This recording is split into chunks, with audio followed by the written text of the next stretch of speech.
तो अब most important example है कि जिसके अंदर आपको सभी एग्जाम्पल आ जाएंगे। हाँ, क्योंकि एक्सरसाइज 12.2 का क्वेश्चन नंबर 3 है, इसके अंदर ऐसी प्लेन जैसी आपको फिगर दी है और हर एक पार्ट 1, पार्ट 2, पार्ट 3, पार्ट 4 और पार्ट 5 है। तो इस सभी भाग का आपको एरिया निकालना है। ये कागज का प्लेन है तो कितना एरिया कवर करता है या कितना कागज आपको चाहिए पेपर, वही आपको ढूंढना है कि यूज द पेपर कितना होगा वो। तो इधर अलग अलग टाइप के आपको सब शेप मिलेंगे, बराबर है। पार्ट 1 की बात करूं तो इन पार्ट 1 देखो शेप कैसा है। पार्ट 1 ट्रायंगल शेप है तो उसको मैं नाम देता हूं ए, और एबीसी की कोई जरूरत नहीं है। ये 5 है तो ये भी 5 सेंटीमीटर है और ये वाला देखो 1 सेंटीमीटर है। तो a is equal to 5 centimetre, b is equal to 5 centimetre and c is equal to 1 centimetre. तो आपको एस मिल जाएगा semi perimeter, a plus b plus c by 2। तो 5 प्लस 5 प्लस 1 बाय 2, 5 10 11 बाय 2 यानी 5.5 सेंटीमीटर लिख सकता हूं। तो एरिया ऑफ पार्ट 1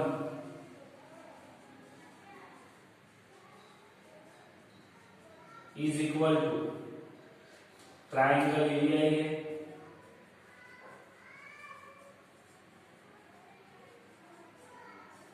तो हेवेल्स वाला formula S minus A, S minus B और एस माइनस सी का अंडर। अब एस की वैल्यू में पुटअप करता हूं, देखो तो एस कितना था मेरा 5.5, तो 5.5 माइनस 5, 5.5 माइनस 5 और 5.5 माइनस 1 और उसका अंडर। तो 5.5 ये तो 0.5 और ये आएगा 4.5 और उसका अंडर। अब 5.5 है तो मैं इसको 11 5 सा भी ले सकता हूँ और नीचे 10 करके भी अलग कर सकता हूँ, बराबर है ना।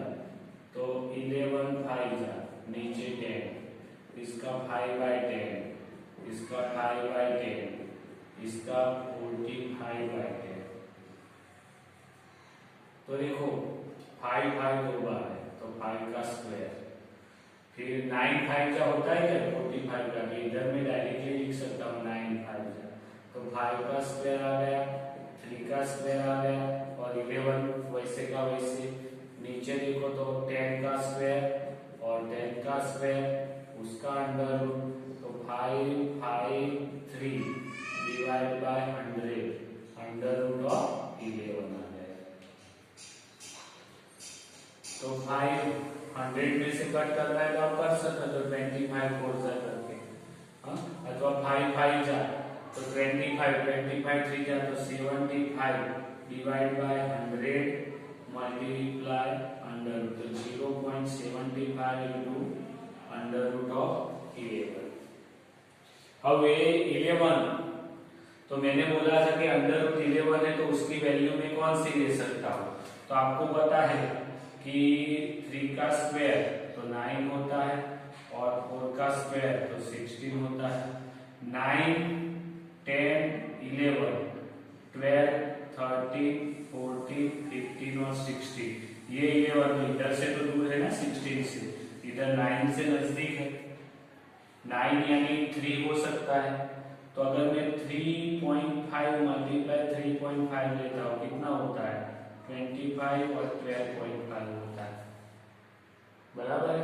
तो ये 11 से नजदीक है 3.5, लेकिन देखो अभी भी बहुत ज्यादा है।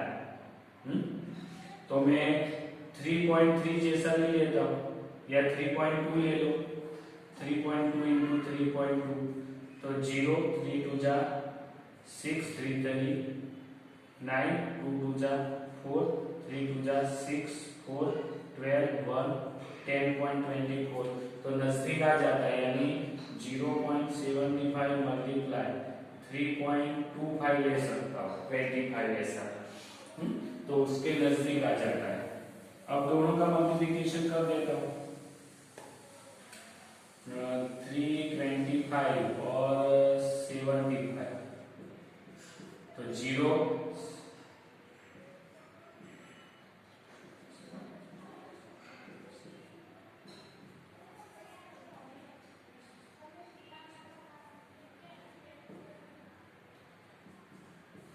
5 7,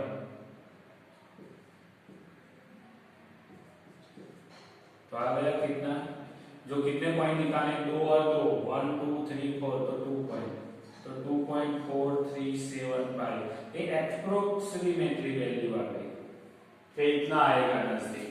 तो इस तरह से हम सिंप्लीफाई कर सकते हो उसको, ये एक ट्रिक है सिंप्लीफाई करने की। तो मैंने पार्ट 1 का ढूंढ लिया। अब बात आती है पार्ट 2। पार्ट 2 तो देखो रेक्टेंगुलर है, 6.5 ये है और ये 1 है, तो रेक्टेंगुलर पार्ट है तो डायरेक्टली मिल जाएगा। तो अब इन पार्ट 2 कौन सा शेप है,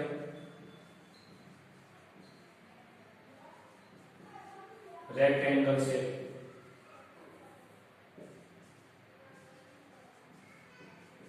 तो area of part 2 is equal to L cross B हुआ, यानी 6.5 मल्टीप्लाई 1, तो आ गया 6.5 cm स्क्वायर, ये सब cm स्क्वायर हो गया क्योंकि सभी सेंटीमीटर। तो पार्ट 2 का भी एरिया मिल गया मेरे को। अब बात है पार्ट 3। पार्ट 3 देखो तो ये ट्राइंगल है, लेकिन राइट ट्राइंगल है ना, तो वही ले लेते हैं। इन पार्ट 3 कौन सा है, right triangle, right triangle shape है, तो area of part 2 is equal to, sorry part 2 नहीं, पार्ट 3, तो पार्ट एरिया ऑफ पार्ट 3, तो देखो 6 सेंटीमीटर और 1.5, 1/2 बेस क्रॉस हाइट, तो 1/2 बेस कितना है 1.5 और हाइट है 6 से करते हैं तो 3, 5 3 जा 15, 1, तो 4.5 cm स्क्वायर। तो पार्ट 3 का होगा। अभी पार्ट 3 और पार्ट 4 दोनों इक्वल ही है, सो एरिया ऑफ पार्ट 3 का ढूंढना, मैंने पार्ट 4 का ढूंढ लिया है, तो इधर पार्ट 4 लिख देते हैं। और part area of part 3 is equal to area of part 5, तो पार्ट 5 का भी एरिया दोनों इक्वल है, तो वो भी मिल गया। तो area of part 5 is equal to 4.5 cm square आ गया। अब एक ही बचा है पार्ट 3 वाला, जो कौन सा से ट्रेपेजियम है, ट्रेपेजियम शेप है, तो इन पार्ट 3 बराबर है, तो ट्रेपेजियम शेप है, तो इसके में ऐसे परपेंडिकुलर लाइन खींच सकता हूं इस तरह से, तो हाइट और बेस के हिसाब से इसका मिल जाएगा मेरे को। तो पहले एक हाइट ढूंढनी है, और इसका बहुत सारा फॉर्मूला है, ये आपको अलग से पूरा ही करना पड़ेगा। तो इसके बारे में है तो वो मैं बताता हूँ, तो जो ऐसे ट्रेपेजियम हो गया,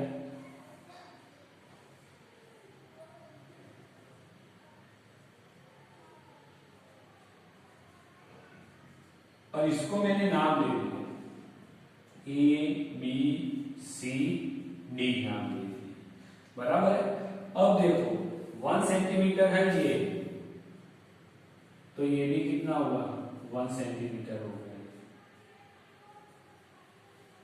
अब ये परपेंडिकुलर लाइन है, ये 1 सेंटीमीटर है, बराबर है।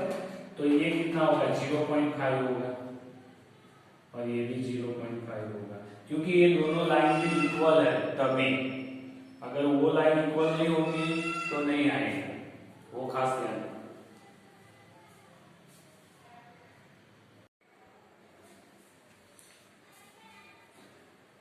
अब हम देख रहे थे कि जो पार्ट नंबर 3 है वो ट्रेपेजियम है, ट्रेपेजियम शेप है, बराबर है।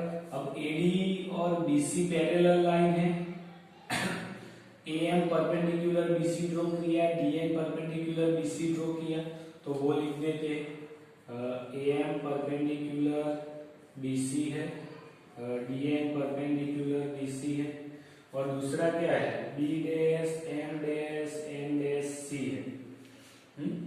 अब देखो तो एडी और एमएन वो सेम माप हुआ कि नहीं, तो AD is equal to MN is equal to 1 centimetre हो गए। अब बात करते हैं तो बीएम और एनसी वो इक्वल ही माप है, क्योंकि साइड ये दोनों भी इक्वल ही है एबी और DC, AB is equal to DC, so BM is equal to NC दिए, तो BM is equal to NC is equal to 0.5 centimetre हुआ। 0.5 0.5 1 और 1 तो ये टोटल BC हो गया 2 सेंटीमीटर। तो आपको ये माप लेना। अभी इस साइड वाला जो ट्राइंगल है इक्वल एरिया इस साइड वाला ट्राइंगल है और बीच वाला क्या है तो रेक्टेंगल है, तो सभी साइड का हम एडिशन कर देंगे एरिया का, तो आपको ये पार्ट 3 मिल जाएगा। वो मैं इधर लिख देता हूं टोटल एरिया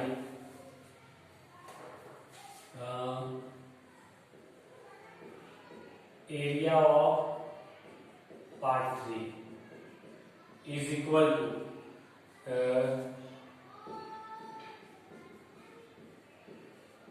रेक्टेंगल। हाँ अभी एक बात है एम, रेक्टेंगल का एरिया ढूंढेंगे तो आपको एम नहीं दिया है ना, तो आपको एम ढूंढना है, वो नहीं दिया।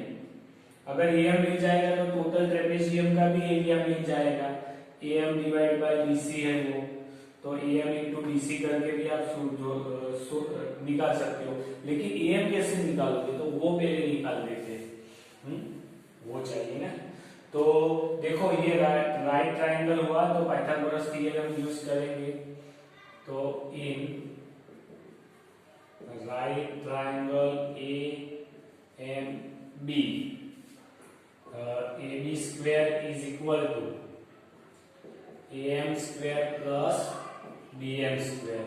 अभी ए बी दिया तो 1 का स्क्वायर, ए एम आपको ढूंढना है और बी एम कितना दिया 0.5 का स्क्वायर, तो 1 am स्क्वायर 5 यानी 0.25 आ गया, तो am square is equal to 1 minus 0.25, तो am square is equal to 0.75 बराबर 1 में से, तो am is equal to under root of 75 centimetre आ गया।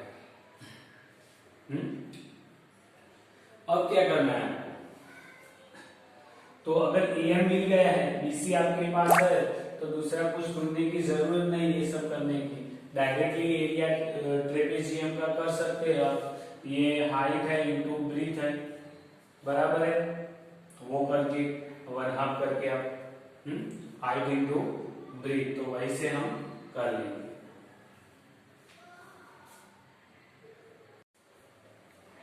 तो अब इसका एरिया ढूंढ लेते हैं हम, तो एरिया ऑफ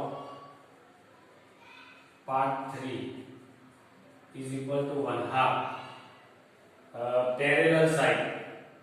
ये दो पैरेलल साइड का हम एडिशन करेंगे और दोनों के बीच का डिस्टेंस, तो पैरेलल साइड कौन सी है, तो एडी प्लस बीसी और मल्टीप्लाई एम, तो 1/2 एडी कितना है 1 + 2 इंटू AM कितना है 0.75 अंडर रूट। तो ये नीचे वाला भी निकाल लेता हूं मैं।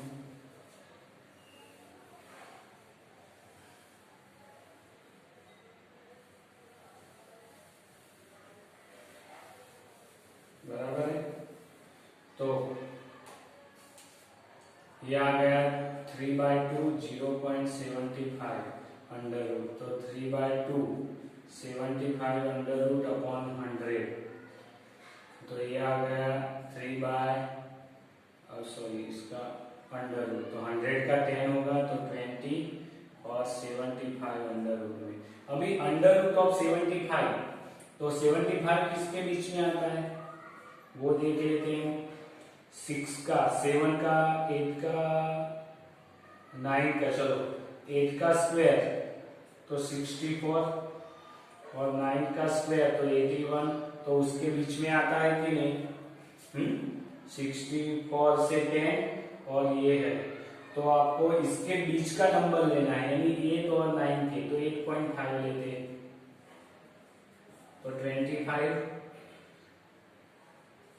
72.20। तो 86 ले सकते हैं हम। 86 उसके नजदीक आ जाएगा, नियर अबाउट। तो 3/20 इंटू 8.6 ले सकता हूं मैं। 2 से कट करना है कर सकते हो आप, इधर 4 और 3। तो 3 3 जा 9, 4 3 जा 12, 12.9/10। तो 1.29 सेंटीमीटर स्क्वायर आ गया। बराबर है। तो आपको सभी एरिया मिल गया है, ये दो एरिया और टोटल एरिया। अभी सभी एरिया का हम क्या करेंगे? एडिशन करेंगे। तो वो मैं इधर लिख रहा हूं। तो total area is equal to, सबसे पहले ये लेते हैं 2.4375। पार्ट 1 का, पार्ट 2 का कितना है 6.5 बराबर है, प्लस पार्ट 3 का ये रहा 1.29 बराबर है, प्लस पार्ट 4 का 4.5, पार्ट 5 का वो भी 4.5। तो ये सभी आ गए। तो उसके ऊपर मैं नाम दे देता हूं। ये पार्ट 1 है, पार्ट 2 है, पार्ट 3 है, 4 था और ये 5 वाला था। तो अभी सबका एडिशन 2 4 3 7 5 6.5 1.29। ये आप याद रखो, डेसिमल पॉइंट वाला एडिशन होगा, सब पॉइंट के नीचे आपको पॉइंट रखना है। 4.5 4.5 ये सभी जीरो रख दो क्योंकि वो सब जीरो ही है। तो 5 7 9 और 3 12 1 बराबर है। 5 5 10 10 और 5 15 15 और 4 90 20 22 4 और 4 8 8 और 2 10 10 और 16 17 18 19। तो 19.2, तो 19.2275 cm स्क्वायर। ये आपका लेकिन अप्रोक्सीमेटली वैल्यू है, क्योंकि ये भी अप्रोक्सीमेटली वैल्यू है, कुछ पॉइंट वाले थे इसीलिए। तो ये आ गया आपका फाइनल आंसर। कौन सा? तो क्वेश्चन नंबर 3 जो प्लेन वाला है उसका।